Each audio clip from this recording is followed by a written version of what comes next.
Decimos enano, todos se sientan. Entonces lo voy a decir. Gigantes, enanos. Y ahora, como gigantes, tomen su Biblia, puestos de pie, y abran en el libro de los Números, capítulo 14. Fijen sus ojos en el versículo 8 y en voz alta conmigo. Vamos a leer 8 y 9.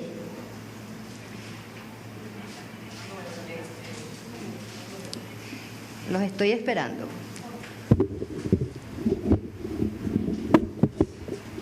¿Ya? Bien. Voy con el 8. Todos juntos. Si Jehová se agradare de nosotros, Él nos llevará a esta tierra y nos la entregará.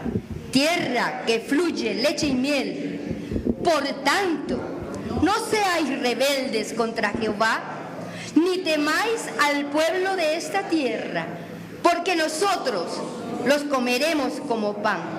Su amparo se ha apartado de ellos, y con nosotros está Jehová. No los temáis, porque con nosotros estás, Jehová. Te damos las gracias en esta tarde, en tu Hijo Jesucristo. Amén. Tomen asiento. Como dijo la profesora Laura, bueno, magistrales conferencias esta semana. Todo está dicho. A mí me toca cerrar, pero este pasaje tiene algo que decirnos en esta tarde. Y se habló de las raíces del miedo, remontándose hasta allá, hasta el jardín del Edén. Y yo voy a añadir un poquito a eso, a ese miedo de ese joven hombre que estuvo en el jardín del Edén y que su miedo empezó cuando, a su parecer, estuvo desnudo. Porque estuvo desnudo antes de tener miedo.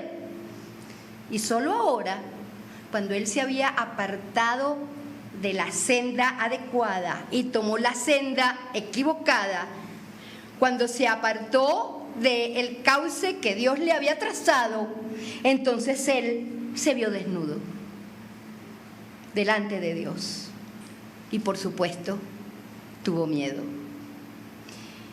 Él había estado cubierto, aunque sin ropas. Él había estado cubierto por esa conciencia pura que da la comunión con Dios. La comunión con Dios te cubre, te arropa. La comunión con Dios te viste, y por eso él estaba vestido. Él no se había visto desnudo. Pero cuando salió de ese espacio vital, tú sabes que cuando tenemos comunión con Dios entramos a un espacio donde estamos él y yo, él y tú, en ese espacio vital. Cuando él se salió de ese espacio vital, de la comunión con Dios, entonces, ¿cómo se encontró? Se encontró desnudo. A veces, hermanos, las circunstancias de la vida nos desnudan delante del Señor, y eso da miedo. Cuando estamos desnudos delante de Dios, eso produce miedo. Unos años atrás, y tengo aquí personas de ese lugar, estoy hablando de unos 16 tal vez, estaba yo ayudando un poco a una iglesia en San Bernardino, la iglesia Jezreel. Hay gente aquí de Jezreel hoy. Allá en San Bernardino, la iglesia rodeada de judíos, y el barrio Anauco, un barrio peligroso, con una fama difícil. Pero se nos ocurrió a mí con los jóvenes visitar el barrio Anauco. Y los padres estaban asustados, no querían que nosotros hiciéramos esa visita al barrio Anauco. Peligro. Los jóvenes en aquel tiempo, de aquel momento, no estaban acostumbrados a salir a hacer evangelización por allí. Así que con los viejitos que se quedaron en la iglesia orando, el grupo de jóvenes y yo fuimos al barrio Anáhuac. Y cuando llegamos a la puerta del barrio había ahí un árbol negro chamuscado, grande, pelado, con jirones de ropas viejas colgando, muñecas colgando en ese árbol y algunas calaveras ficticias de esas que se compran por ahí también colgando en el árbol. Estábamos llenos de pánico allí frente a la puerta del barrio Anáhuac. Nadie sabía qué hacer. Y de repente se me vino un pensamiento a la cabeza. La fe de ellos estará sobre mí el resto de sus vidas. Mira, todavía me erizo porque fue una experiencia muy bonita. Y de repente una fuerza tremenda me llenó de voluntad y tomé a todos esos jóvenes y les dije, entramos. Y entramos. Íbamos cargados de folletos y de muchas ganas de evangelizar. Y ¡oh, sorpresa! Porque cuando entramos nos encontramos con niños, con abuelos, con familias, con perros, con olor a café, con olor a sopita. Y tocamos las puertas y repartimos tratados y hablamos con la gente y evangelizamos. Y hubo frutos en ese momento. Y ese fue el inicio de muchas otras jornadas que llevamos a cabo con la gloria de Dios sobre esa tarea. Fue maravilloso. Hermanos, hay circunstancias en que la fe hace la diferencia. La fe, pero no cualquier fe, sino esa fe que vence el miedo. Esa fe que vence al mundo y que te permite conquistar. Es esa fe que viene del Espíritu de Dios porque tú le crees. Y bueno, un 27 de febrero de ese que todo el mundo conoce, estaba yo trabajando, era la adjunta al vicepresidente de Seguros La Seguridad en la esquina del Chorro. Yo era el enlace entre el vicepresidente y todos los gerentes, pero ese día, por las ventanas de la oficina que estaba arriba, miramos cómo todo un pueblo se venía llenando la ciudad y desde allí pudimos ver cómo saqueaban. Y bueno, todo el mundo se fue yendo ahora a su casa, pero yo no me podía ir porque no tenía el permiso. Tenía en ese entonces 5 niños en casa, algunos adolescentes y los otros pequeñitos, y todos dependían de mí y no había nadie más que los cuidara. Así que no pude salir. Y como a las 9 de la noche me dieron el permiso para irme. Las calles estaban terroríficas y yo empecé a caminar. Desde la esquina del Chorro pasé por Miraflores caminando, seguí por la avenida Sucre. Me encontré muertos en el camino, escuchaba disparos, pero había un motor que me estaba mandando a donde estaban mis hijos. Y yo iba confiando en eso que dice que un ángel de Jehová acampa a mi alrededor y me defiende. Y fui caminando y cuando llegué allí, a la entrada de La Guaira, pasó una camioneta y se paró en mis pies. Y era uno de mis compañeros de trabajo que iba a La Guaira y me vio y me llevó a mi casa. El Señor no me dejó sola. Me protegió de todo lo que había en el ambiente, porque cuando permitimos que el Señor vista nuestra desnudez y lo dejamos que intervenga por nosotros, entonces somos como gigantes. Y los obstáculos del camino serán como enanos. Por eso el texto de hoy, Números 13, 17 al 14, 19, que ustedes conocen, y por supuesto no lo vamos a leer, pero yo se los voy a contar. Y comenzamos con el versículo 2, ¿Qué dijo Dios a Moisés? Envía a tus hombres a que reconozcan la tierra que te doy para Israel. O sea, necesitaba Dios que algunos hombres vinieran a reconocer la tierra para él poder decir, ahí la tienen. Él la había reconocido hacía mucho tiempo. Él necesitaba que esos hombres, que ese pueblo supiera y estuviera claro de cuál era la dádiva y el alcance de su amor de Dios. Pero les dijo, envía a tus hombres a que reconozcan la tierra que te doy para Israel. No dijo, envía a tus hombres para ver si esa tierra es buena y luego si es buena yo te la daré. Sino que le dijo, mira, vayan para que vean lo que ya es de ustedes. ¿Les suena familiar en su vida algo como eso que ya Dios les ha dado? Bueno, pero no paró ahí, sino que le dijo, envía príncipes. No les dijo, busca los más corpulentos, los que sean fortachones y mándalo. No, les dijo, envía príncipes. Los que están equipados, los que están enseñados, los que están señalados, los que están ungidos, esos son los que tienen que ir. Los que están claros delante de mí. Y Moisés, pues nada, acató el mandato y primero que nada los mandó explorar.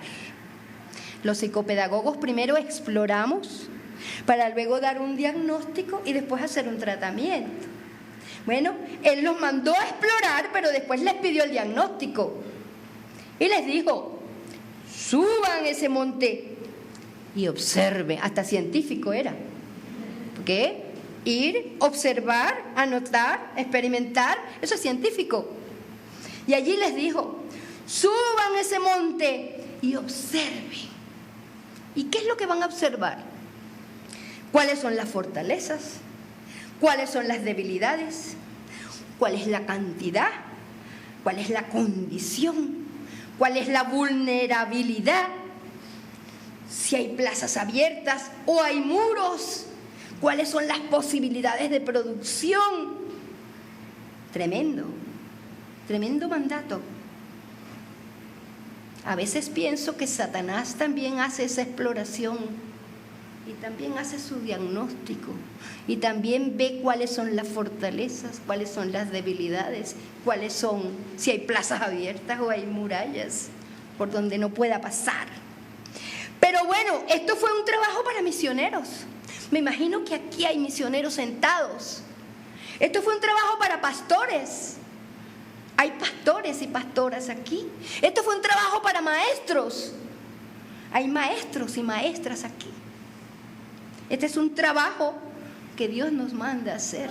Pero se supone que allí se quedaba un pueblo orando mientras ellos subían el monte. Como pasó en Jezreel, se quedaron un grupo orando. Pero ahí no dice nada. Ahí no dice que un pueblo se quedó orando. Ahí lo que nos dice es, nos muestra a un pueblo ansioso, un pueblo desconfiado, un pueblo curioso, un pueblo que presiona, un pueblo que critica. Y eso fue lo que ellos encontraron. 40 días de trabajo. 40 días explorando y sacando conclusiones. Y cuando llegaron a ese pueblo desconfiado, traían las manos así, llenas de evidencias de las maravillosas promesas del Dios Altísimo. Y ellos confirmaron, sí, la tierra prometida por Dios es tierra que fluye leche y miel.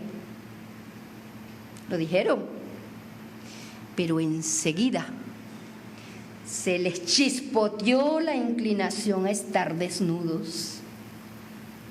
Esa inclinación a estar desnudos delante de Dios, y dudaron, y desconfiaron, y criticaron, y lloraron toda la noche, y gritaron, porque apareció el miedo.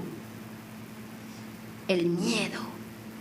En el versículo 28 los vemos haciendo una lista, pero de todo lo malo, una lista de lo malo. O sea, imagínenselo ustedes con una mano así, llenas de grandes racimos de uvas, de evidencias maravillosas, y con los labios haciendo una lista de todo lo malo. ¿Les suena familiar eso? Con tus manos llenas de bendiciones. Bueno, el miedo. Es el miedo. El pueblo es fuerte, decían. Es fuerte. ¿Qué hacemos? ¿Qué problema con eso? ¿Qué vamos a hacer? ¡Qué terrible lo que nos está pasando en el país! ¿Qué vamos a hacer? Pastora, le dicen a uno, ¿qué hacemos? Mire cómo estamos, mire cómo están las cosas. Y yo le digo, ore. Ore, porque el Señor no es loco. Y la Biblia dice que Él tiene control, sobre todo porque Él pone y Él quita. Ore. El miedo. Ese pueblo fuerte. Un cristiano que dice que Cristo es Rey de Reyes, que Cristo es el Señor, que el poder del Espíritu Santo mora en él. ¿Podrá encontrar en su camino a alguien extraño a Dios que pueda tener más fuerza que él mismo? Le hago esa pregunta. ¿Podrá encontrar en su camino obstáculos que puedan hacerlo frenarse en el camino? Mientras dice, Señor de Rey de Reyes, Señor de Señores, porque lo hacemos. Ciudades amuralladas, qué murallas tan grandes, Dios mío. Claro, 4 o 5 metros de ancho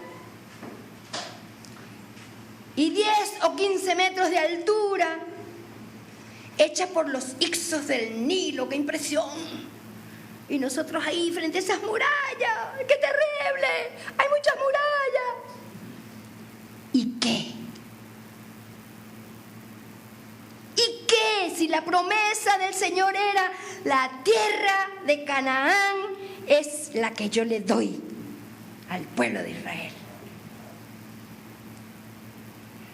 Ante esos muros, ante esas murallas, ante esos obstáculos que se levantan, ¿será que el cristiano tiene o no tiene herramientas para hacerlos caer? Pero ellos decían, los hijos de Anac, míralos. Es como si dijéramos, Señor, mira el diablo, que me está atacando, ¿qué hago? ¿No? Los hijos de Anac. Dice que eran de cuellos largos. Es decir, eran altos, cuello largo, gente alta. Eran de cuellos largos, famosos, los gigantes anaseos en Palestina. Pero tras la conquista de Canaán, ellos fueron expulsados, con todo y ser los gigantes de Palestina. ¿Y por qué fueron expulsados? Porque no hay gigante que Dios no pueda tumbar. ¿Usted lo cree? ¿Quién mide aquí 1,80? Por favor, ponte de pie. Si yo me pongo a tu lado, que no lo voy a hacer. Yo mido 1,45. Pero te puedo asegurar algo. El mismo espíritu que mora en ti es el mismo que mora en mí. Aunque tengamos diferentes tamaños. Y el dunamis, el poder de ese Espíritu Santo, te mantiene a ti motorizado y me mantiene a mí motorizada para darle curso a los maravillosos hechos de Jesucristo en nuestra vida y en la vida de otros. El enanismo. ¿Qué es el enanismo? Pues científicamente es un trastorno del crecimiento que se llama acondoplasia. Y no lo quiero usar de forma peyorativa porque hay respeto por la gente que tiene esa condición, pero puede aplicarse el enanismo espiritual a la vida de un cristiano, porque es un trastorno del crecimiento espiritual. Estos hombres, ¿cómo se sentían? Eran enanos, se sentían enanos, con grandes evidencias del poder, de la fidelidad de Dios en sus vidas, con las bendiciones de Dios en sus manos, haciendo una lista de sus enemigos para justificar su miedo. Y lo contaban los heteos, los jebuseos, los amorreos, los cananeos. Y aquí las evidencias de las bendiciones de Dios. Y las listas nuestras, si hacemos una lista de lo que escuchamos o hacemos, la inseguridad, la escasez, el dinero, la comida, ¿qué hago? ¿Qué hacemos? El transporte. Y dejamos que el día transcurra mientras nosotros dejamos escapar las maravillosas bendiciones que el Señor te da desde que abres los ojos hasta que te acuestas. Entonces tenemos enanismo espiritual, porque no atesoramos las maravillosas cosas que Dios hace para nuestras vidas por culpa de dejar pasar el miedo, es decir, de abandonar el espacio vital de la comunión con Dios para tomar el cauce equivocado. Y nos olvidamos de que no tenemos lucha contra carne ni sangre, sino contra potestades que están en los cielos, para las cuales Dios nos dio herramientas de lucha, armas maravillosas como la oración, como la vida cristiana de conducta intachable, para tener la victoria en nuestra vida. ¿Quién dijo miedo? ¿Usted puede hacer una lista hoy de sus bendiciones? A veces pedimos, ve, ¿quién tiene un testimonio? Y todo el mundo se queda callado. Empiezan a ver, ¿qué fue lo que hizo Dios por mí? Y 1, 2 se paran para dar un testimonio de hace 5 años atrás. ¿Qué pasa? ¿Puedes hacer una lista de tus bendiciones? Si puedes hacer una lista de tus bendiciones, entonces no enlistes tus miedos. Porque una lista de quejas se llama quejabanza, pero una lista de bendiciones se llama alabanza a nuestro Señor. Bueno, mi identidad en Cristo me hace recordar a aquel que como humano y lleno de miedo tuvo el guáramo, para decirlo en venezolano, de subirse a la cruz, dejarse clavar y derramar toda su sangre por mí. Pero como Dios se resucitó para que yo fuese con Él hasta el trono del Padre Celestial. Así que mi identidad en Cristo me recuerda eso. Y cuando me lo recuerda, se va el miedo. Eso sí, me cuido muchísimo de no andar desnuda delante de Dios, porque la tendencia siempre está.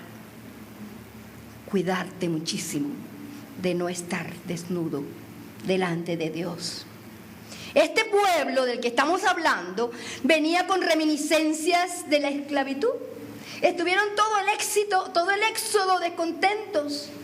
Siempre estuvieron protestando, aún cuando Dios caminó entre ellos. La rebelión, la incredulidad, el chismorreo. A pesar de haber sido libertados de Egipto milagrosamente, protegidos de Faraón, a pesar de haber cruzado un mar abierto, a pesar de haber sido alimentados con maná, protegidos de sus enemigos, de haber llegado hasta aquí. Como dice la canción, yo no he venido hasta aquí para volver atrás. Pero ahora estaban en crisis. Crisis, ¿le suena? Ahora estaban en crisis. Y la crisis los desnudó delante de Dios, los mostró como son. Dudaron de Dios, dejaron de creer en Dios, no creyeron en sus promesas, no tomaron para sí sus promesas, transitaron por la senda equivocada y tuvieron miedo. Y los príncipes que se enviaron, aquellos a quienes se les depositó la confianza, nosotros somos príncipes. Se nos ha depositado una tarea y una confianza y una congregación y un pueblo y un país. Aquellos príncipes dijeron: no podemos subir contra ese pueblo porque son más fuertes que nosotros. Ellos son gigantes y nosotros, según nuestro parecer, somos como langosticas.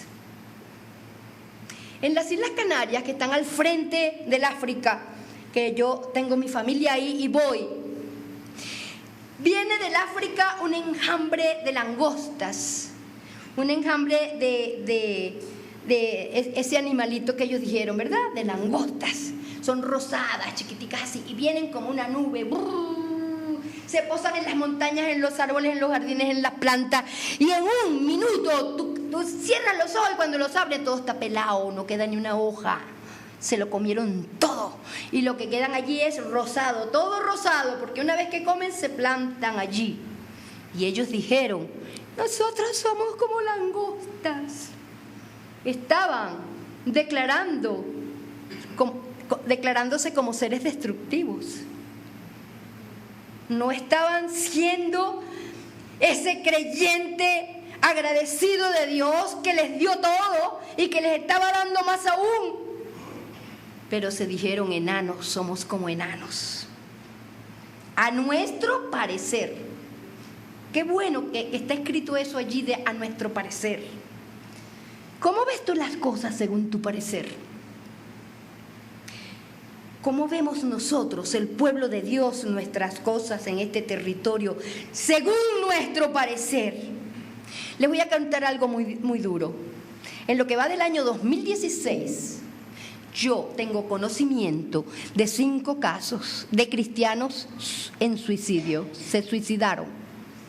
Uno de los casos en Maracay, una hermana que toda la vida estuvo sirviendo al Señor, que fue un faro para levantar niños, jóvenes, levantó una familia y de repente se ahorcó. En Valencia el año pasado pasó otro caso. ¿Qué pasa, pueblo de Dios? ¿En qué momento te saliste del espacio vital de la comunión con tu Creador y dejaste que el miedo, el pánico, la depresión te vaya abrazando hasta llegar a ese punto? Eso impacta. Y eso nos dice cuánto debemos orar. Bueno, alguna vez les conté esto en algún lugar, pero lo repito tal vez. La historia de ese hindú que pasó por una tienda de codornices donde las codornices estaban atadas en su pata a un palo. Como estaban atadas con brida corta, daban la vuelta al palo. Y el hindú las vio y dijo: no. Los animales no se esclavizan. Los compró todos, los soltó y los echó a andar. Pero después de sueltas, las codornices siguieron dando vueltas al palo. Y las espantaba. No se iban, porque tenían un espíritu, esclavitud. Su esencia era de esclavos. Y aun cuando eran libres, seguían actuando como esclavos. No les voy a hacer ninguna aplicación. Ustedes son seres inteligentes, creyentes y adultos. Caleb y Aarón les decía: lo vimos y todo era muy bueno. Era como el Señor lo dijo: no seáis rebeldes ni temáis nada, los comeremos como pan. Con nosotros estará Jehová, no temáis. Con nosotros estará Jehová, no temáis. Pero el pueblo, que había muy bien saboreado las bendiciones de su Dios, se levantó para apedrearlos. Se levantó para apedrearlos. Y cuando se levantó para apedrearlos, ¡oh, sorpresa! La gloria de Dios salió a cubrir, a vestir, a arropar a aquellos que estaban llenos de fe. Y se mostró en el tabernáculo para desnudar a aquellos que estaban caminando por el otro sendero. Cubrió a los que tenían fe y desnudó diciéndoles: ¿hasta cuándo me ha de irritar este pueblo? ¿Hasta cuándo no me creerán con todas las señales que he hecho en medio de ellos? ¿Hasta cuándo? La fe de un creyente es vital frente al miedo, porque el miedo es como la cabeza de un tren. Tú solamente ves la cabeza, pero detrás viene una gran cola de vagones. Trae cuentas detrás. La fe de un creyente es vital frente al miedo. Bueno, este es el hecho histórico del pasaje que les dije que le iba a contar. Pero este hecho histórico nos muestra dos grandes grupos de pueblo que persiste hasta hoy día.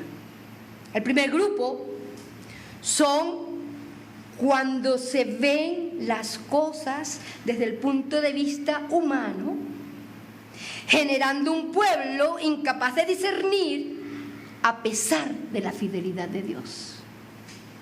Y el segundo grupo son cuando el pueblo ve las cosas desde el punto de vista de Dios, y con este grupo digo yo, hubiese yo desmayado. ¿Ustedes se lo saben?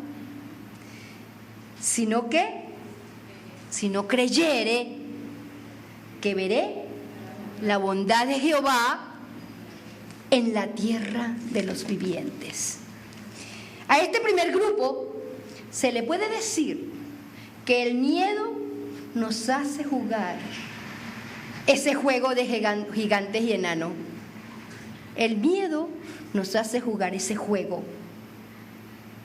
En Primera de Pedro podemos ver que también Satanás explora y hace diagnóstico, como dije antes, de las flaquezas.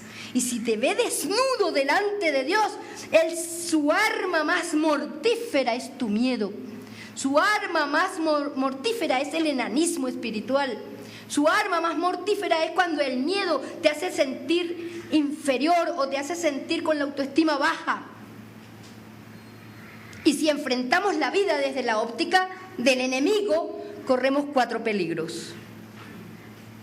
Primero, el miedo paraliza tu potencial.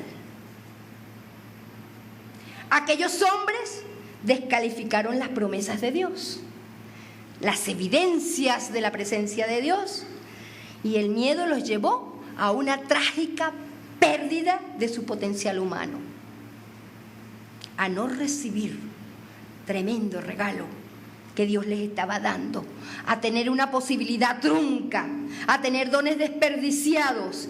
Y Dios llora la parálisis de tu potencial, como lloró Jesús desde las afueras de Jerusalén.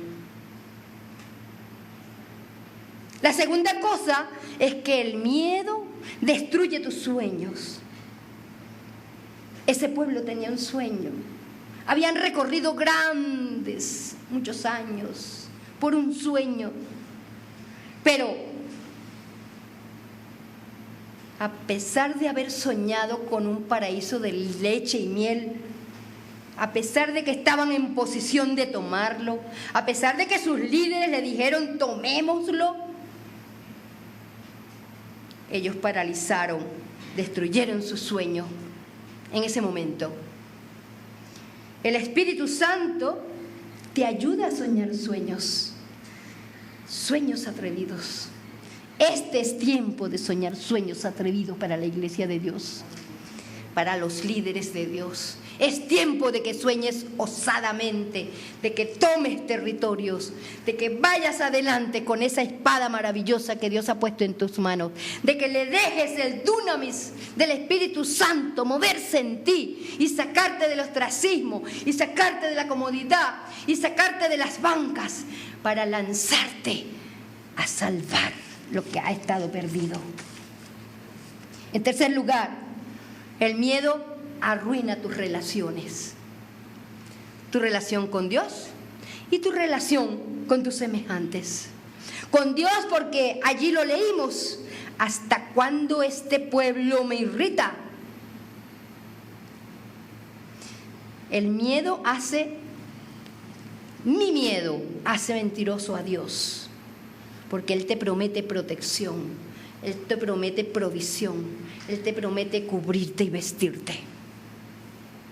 Y con tus semejantes, porque vieron cómo ese pueblo iracundo iba a apedrear a los hombres que estaban obedeciendo a Dios, y ese grupo ya estaba dividido. Arruina tus relaciones con los demás. Y en cuarto punto, el miedo sabotea tu ministerio. Dios quiere que tú y yo florezcamos en nuestra propia belleza de hijos y que hagamos nuestra parte dentro de sus jardines, vestidos con la sangre de Jesucristo, equipados con el poder del Espíritu Santo de Dios. Y para concluir, vivir la vida bajo la óptica de Dios te hace gigante. Vivir la vida bajo la óptica de Dios, dentro del cauce de Dios, te hace gigante.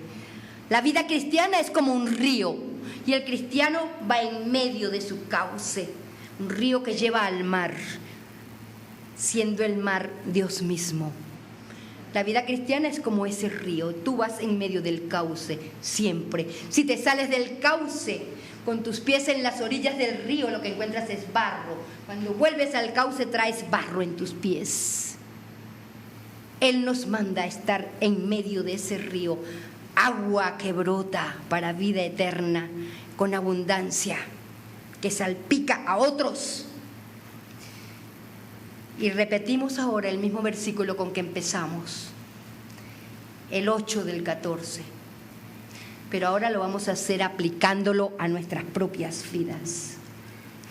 Si Jehová se agradare de nosotros, Él nos llevará a esta tierra y nos la entregará, tierra que fluye leche y miel.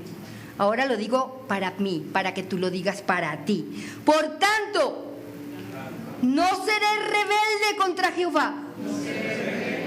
No temeré a nada de esta tierra, porque nosotros los comemos como pan. Su amparo se ha apartado de ellos, pero con nosotros está Jehová. No temeremos, no temeremos. Cierre sus ojos. Oh Señor Jehová, tú eres tardo para la ira y grande en misericordia, que perdona la iniquidad y la rebelión, aunque de ningún modo tendrá por inocente al culpable. Hoy perdona nuestras iniquidades, según la grandeza de tu misericordia, así como has perdonado a tu pueblo a través de la obra redentora de Cristo. Ayúdanos ahora a vencer el miedo que viene de la rebelión contra ti. Ayúdanos a vencer el miedo, todo tipo de miedo.